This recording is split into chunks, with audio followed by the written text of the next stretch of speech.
কতুলপুর গ্রামের শেষ মাথায় থাকে মদন বুড়ো। সারা দিন সে হাটে বাজারে ঘুরে বেড়ায়, আড্ডা দেয় আর গল্প ফাঁদে।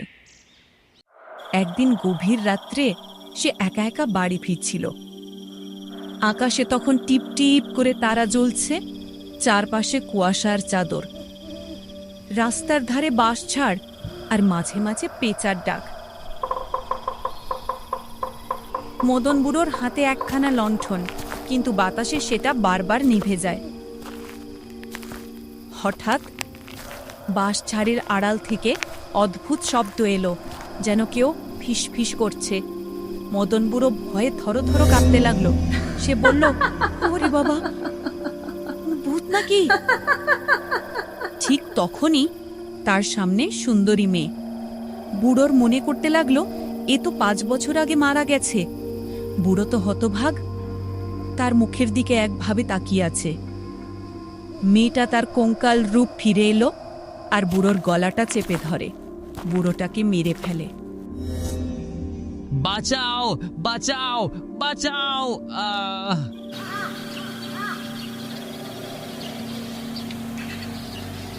আরে ঝুমা বৌদি, তুমি ঠিকই শুনেছ।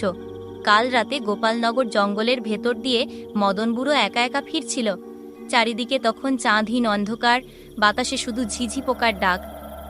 কি যে বলো নন্দিনী বৌদি, সত্যি নাকি মদন বুড়োকে মেরে ফেলেছে? শুনলে গায়ে কাঁটা দেয়। জঙ্গলের ভেতর রাত্রির অন্ধকারে লণ্ঠনের আলোয় নাকি শেষবার দেখা গিয়েছিল বুড়োকে। লোকেরা বলছে হঠাৎ নাকি জঙ্গলের ভেতর থেকে অদ্ভুত আওয়াজ হয়, কারো হাঁটার শব্দও নাকি শোনা যায়।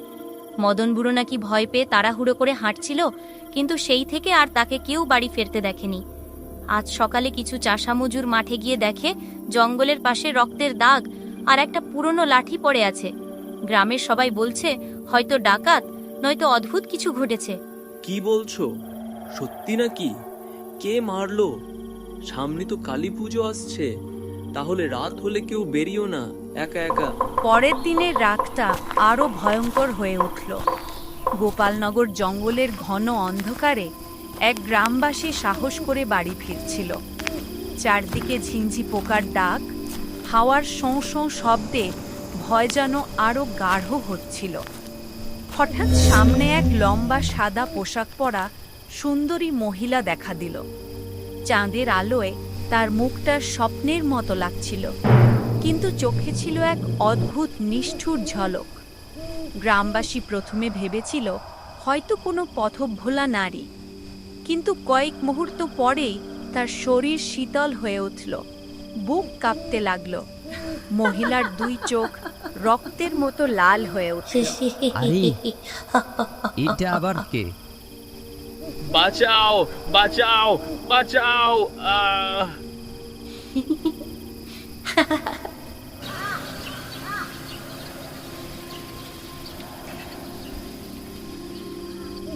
সেই রাতে শম্ভু বাজার থেকে ফেরার পথে গরুর গাড়ি নিয়ে গোপালনগর জঙ্গলের ভেতর দিয়ে আসছিল।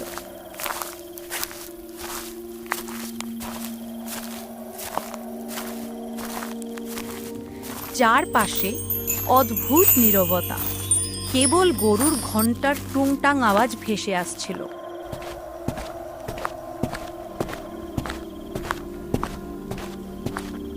হঠাৎ গরুগুলো থেমে গেল, এক মুহূর্তে লাফাতে শুরু করলো, আর গরুগুলো দৌড় ছুটে। গাড়ি কেঁপে উঠল, আর শম্ভু হতভম্ব হয়ে চেয়ে রইল। আরে বাবা, ই আবার কি হলো বলে সে ঘামতে ঘামতে চারদিকে তাকাতে লাগলো। জঙ্গলের ঘন অন্ধকারে যেন কারো নিঃশ্বাস শোনা যাচ্ছে, চোখগুলো যেন ভয়ে ফেটে পড়ছে।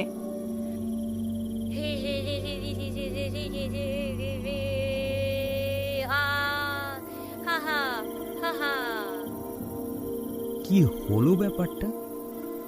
আমার মনে হয় জায়গাটা ভালো না। আমি তাড়াতাড়ি এই গাড়িটা টেনে নিয়ে বাড়ির পথে রওনা দিই।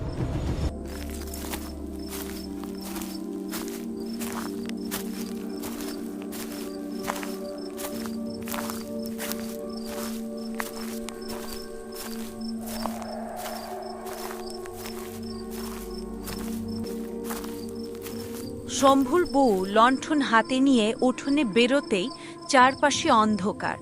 লণ্ঠনের আলোটা দপদপ করতে থাকে, যেন আলোটাও ভয়ে কাঁপছে। দূরে বাঁশবনে ভেতর থেকে কিসে যেন ফিসফিস আওয়াজ আসে। মনে হয় শম্ভুর গরুর গাড়ির শব্দ। শম্ভু বাড়ির কাছে আসতে সে হাঁক দেয়, শম্ভু, ও শম্ভু! কিন্তু কোনো উত্তর নেই। শম্ভুর চোখগুলো ছলছল করছে, তার বুক ধড়ফড় করতে থাকে। হ্যাঁ গো স্বামী, তোমার আজকে এত রাত হলো কেন?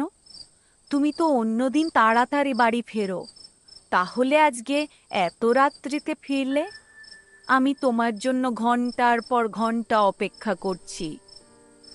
আর বলো না, জঙ্গলে একা একা বাড়ি আসার সময় কিসের যে একটা শব্দ পাই, ওই শব্দটাই আমার গরুগুলো ছুটে পালায়, আর আমি ভয়ে আতঙ্কে দাঁড়িয়ে পড়ি। চারিদিকে নিঝুম আর কান্নার আওয়াজ শুনতে পাই। পরের দিন গোপালনগর গ্রামে এক সাধু আসে, আর গ্রামের লোকেদের কালী পুজো ঘনিয়ে আসার আভাস তা জানিয়ে দেয়। কথিত আছে, কয়েক বছর আগে নাকি এই মা সকল গ্রামবাসীদেরকে বিপদের সময় রক্ষা করেছিল। পুজো এলে নাকি কিছু না কিছু গ্রামের বিপদ আসে। সাধুটি সারা বছর ভক্তি ভরে কালী পুজো করত। বিশেষ করে কালী পুজোর রাত্রি ঘনিয়ে এলে সে আরও ব্যস্ত হয়ে উঠত। সেই সময় সে গ্রামবাসীদের ডেকে নিয়ে বলতো, মা কালী শক্তির দেবী, উনি আমাদের গ্রামকে অশুভ শক্তি থেকে রক্ষা করেন। তোমরা এসো, সকলে মিলে পুজো করি। যে যতটুকু পারে ফুল, ধূপ, প্রদীপ আর ভক্তি নিয়ে এসো। গ্রামবাসীরা প্রথমে একটু ভয় পেত, কারণ শোনা যেত কালী পুজো রাতে নাকি অদ্ভুত ঘটনা ঘটে। তবে সাধুর ডাকে কয়েকজন সাহসী মানুষ এগিয়ে আসত। লণ্ঠনের আলোতে, ঢাকির শব্দে আর মন্ত্রোচ্চারণের মধ্যে তারা একসাথে কালী পুজো করত।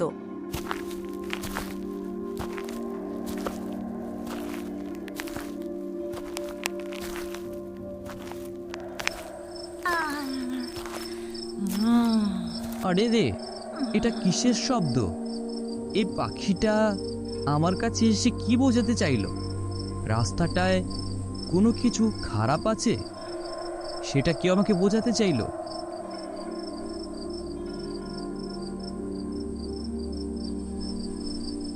না, আমাকে চিন্তা করলে চলবে না। আমি তাড়াতাড়ি যাই, অনেক রাত হয়ে এলো।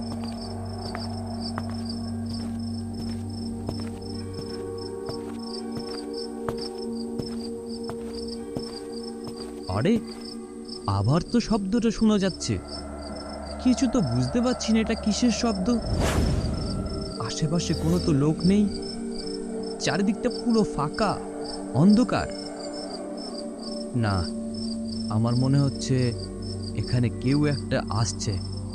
আমি তাড়াতাড়ি করে এই গাছটায় উঠে দেখি কি ওটা এমন শব্দ করে আসছে আমার কাছে।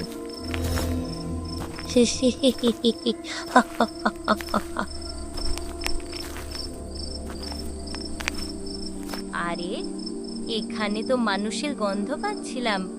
তাহলে মানুষটা গেল কোথায়? আমার হাত থেকে বেঁচে পালাবে কোথায়? আমি ঠিক তোকে ধরবো। সুন্দরী মেয়ে ভূতটা ওই জঙ্গল থেকে চলে যায়, আর সাধুটা প্রাণে বেঁচে যায়। পরদিন ভোরে যখন সূর্যের আলো গ্রামে ছড়িয়ে পড়ল, তখন গ্রামবাসীরা আগে জাতের ভয়াবহ ঘটনার কিছুই জানত না। তবে একটা অজানা ভয় যেন বাতাসে ভেসে বেড়াচ্ছিল।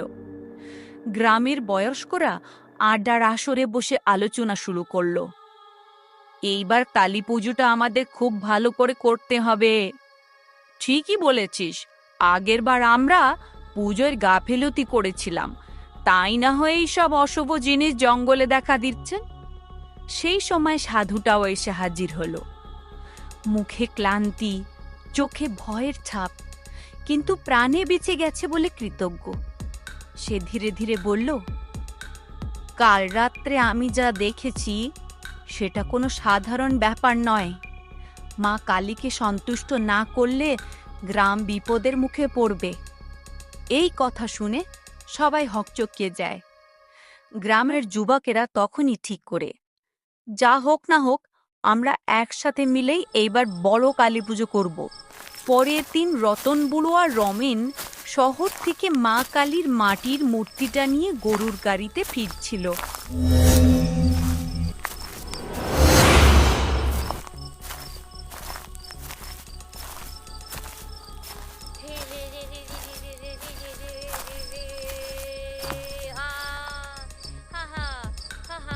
আকাশে তখন ঘন কালো মেঘ, চারদিকে ঝিঝি পোকাদের শব্দ। জঙ্গলের পথটা একেবারে নিস্তব্ধ, যেন কেউ লুকিয়ে লুকিয়ে ওদের দেখছে। হঠাৎ হাওয়ার ঝাপটায় সে গাড়ির করে থেমে গেল। এই রমেন, পুরো আশেপাশে তো কেউ নেই, জায়গাটা ভয়ানক, চল তাড়াতাড়ি পালাই।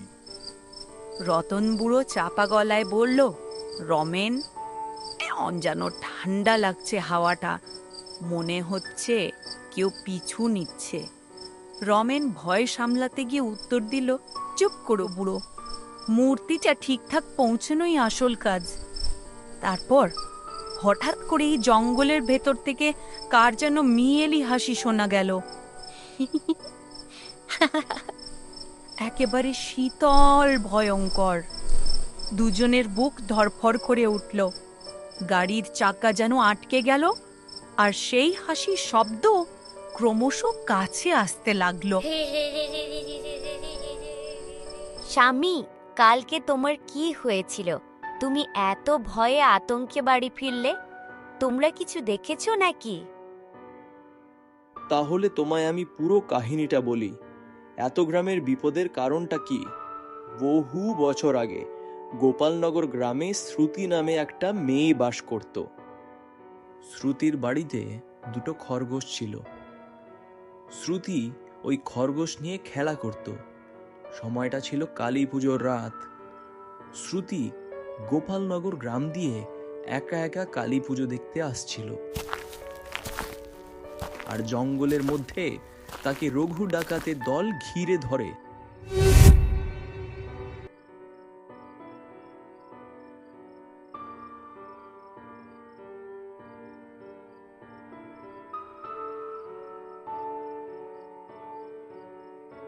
কোথায় যাচ্ছিস সুন্দরী?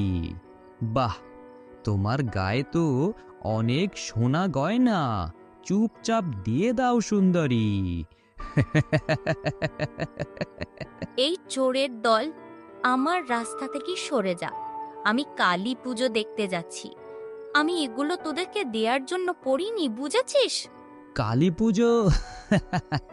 যেটাকে বারণ করেছে জানা, কিন্তু জিনিসগুলো আমায় দিয়ে যা, বুঝেছিস? না দিলে কিভাবে নিতে হয় আমাদের ভালো করে জানা আছে। সর্দার, এত বুঝিয়ে লাভ নেই।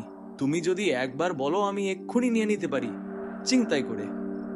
শ্রুতি না দেওয়াই ডাকাত দল ঝাঁপিয়ে পড়ল। তারা চারদিক থেকে ঘিরে ধরে তার হাতের সোনার গয়না, কানের দুল, গলার হার সব ছিনিয়ে নিল। শ্রুতি প্রাণ বাঁচাতে কাকতি মিনতি করলেও কোনো লাভ হলো না।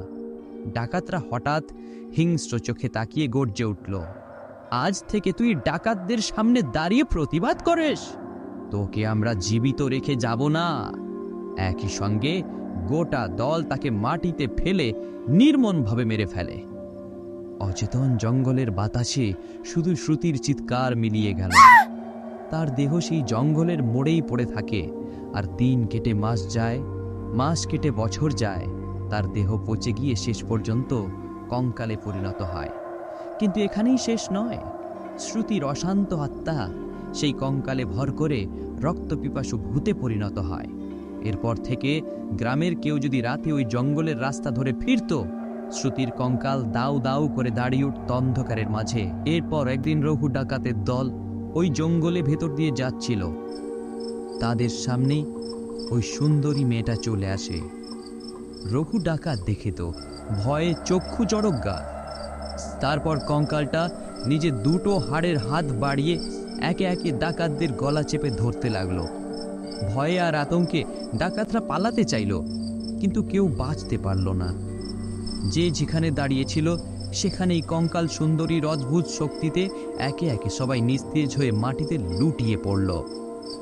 শেষে শুধু দলের সর্দারটা বাঁচার জন্য কাঁদতে লাগলো।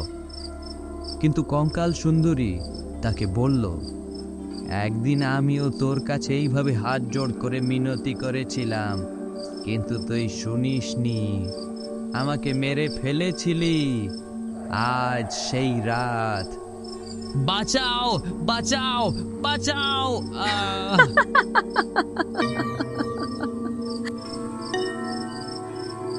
এরপর ওই জঙ্গলে ভেতর দিয়ে যে যায় তাকে কঙ্কাল সুন্দরী মেয়েটা মেরে ফেলে। আমি একদিন তোমাদের গ্রাম থেকে ফেরার পথে গোপালনগর জঙ্গলের দিয়ে ফিরছিলাম। একটা সুন্দরী মেয়ে আমার সামনে কঙ্কাল রূপে ফিরে আসে, আর আমি তো ভয়ে হতবাক হয়ে যাই। তারপর আমি একটা বিশাল গাছের মধ্যে উঠে পড়ি আর সমস্ত দৃশ্যটা দেখতে পাই। ঠিকই বলছো সাধু বাবা, আমি আর রমেন দুজনা কাল রাত্রে কালী মায়ের মূর্তি আনছিলাম। তারপর ওই জঙ্গলের মধ্যে অদৃশ্য কিছু দেখতে পাই। ঠিকই বলেছ। এমন কথাই গ্রামের বয়োজ্যেষ্ঠরা বলে থাকে যে কালী পুজোর রাতে বহু বছর আগে সেই মেয়েটি মারা গিয়েছিল। তারপর থেকে তার আত্মা নাকি এদিক ওদিক ঘুরে বেড়ায়। কেউ গভীর রাতে বাইরে বেরোলে মাঝে মাঝে অদ্ভুত শব্দ, কারোর কান্না, আবার কারোর ডাকে জঙ্গলের ভেতর টেনে নিয়ে যায়। তাই সবাই ভাবে যদি কালী মায়ের পুজো সঠিকভাবে করা হয় তাহলে মা সেই অশান্ত আত্মাকে শান্তি দেবেন। এবারের কালী পুজোটা যেন ভালোভাবে হয়, মায়ের কৃপায় গ্রামের সব অশান্তি মিটে যাক। গভীর রাত, চারদিকে নিস্তব্ধতা, শুধু পেঁচার ডাক আর বাতাসের শব্দ শোনা যাচ্ছে। মন্দিরের প্রদীপগুলো ধীরে ধীরে নিভে আসছে। ঠিক সেই সময় মন্দিরের পাশের অশ্বত্থ গাছটার নিচে দাঁড়িয়ে আছে সেই কঙ্কাল সুন্দরী মেয়ে। তার চোখের গর্ত থেকে লাল আগুনের মতো আলো জ্বলছে, আর মুখে অদ্ভুত এক বিকৃত হাসি। সে চারদিকে তাকিয়ে কণ্ঠে হাহাকার ভরে ডাকতে থাকে, সাধু, কোথায় তুই? আমি তোকে খুঁজে বেড়াচ্ছি। তুই ভাবিস পালিয়ে বাঁচবি? না সাধু, তুই আমার হাত থেকে কোনোদিন বাঁচতে পারবি না। আমি তোর আত্মা ছিঁড়ে কেড়ে নেব। তারপর ওই সুন্দরী মেয়ে ভূতটা কাউকে না দেখতে পেয়ে মন্দিরের চত্বর ছেড়ে চলে যায় হাসতে হাসতে। এরপর পরের দিন আবারও ওই সুন্দরী মেয়ে ভূতটা মন্দিরের কাছে চলে আসে, আর সাধু তার মুখোমুখি হয়ে যায়। সাধুটা ভয়ে থরথর করে কাঁপতে থাকে। এই সাধু, তুই সেদিন আমার হাত থেকে বেঁচে পালিয়েছিস, আজ কোথায় পালাবি? আজ তোকে কেউ রক্ষা করতে পারবে না। আমি যাকে একবার টার্গেট করি তাকে আমি ছাড়ি না। এরপর হঠাৎ করেই মা কালী মন্দিরের অন্তরাল থেকে এক অদ্ভুত আলো ছড়িয়ে পড়ে। সেই আলো এত উজ্জ্বল যে চারিদিক যেন সাদা আলোয় ভরে যায়। একসাথে ঘন্টার আওয়াজ, শাঁখের শব্দ। তোর এত বড় সাহস, তুই আমার সামনে আমার ভক্তদের মারিস? তোকে তো এ সাজা পেতেই হবে।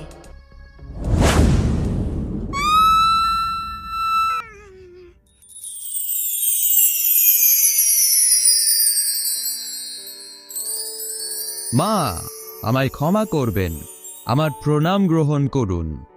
তারপর থেকে প্রত্যেক বছর ভালো করে কালীপুজো হতে থাকে, আর গ্রামে কোনো ভয়ের আতঙ্ক আর থাকে না।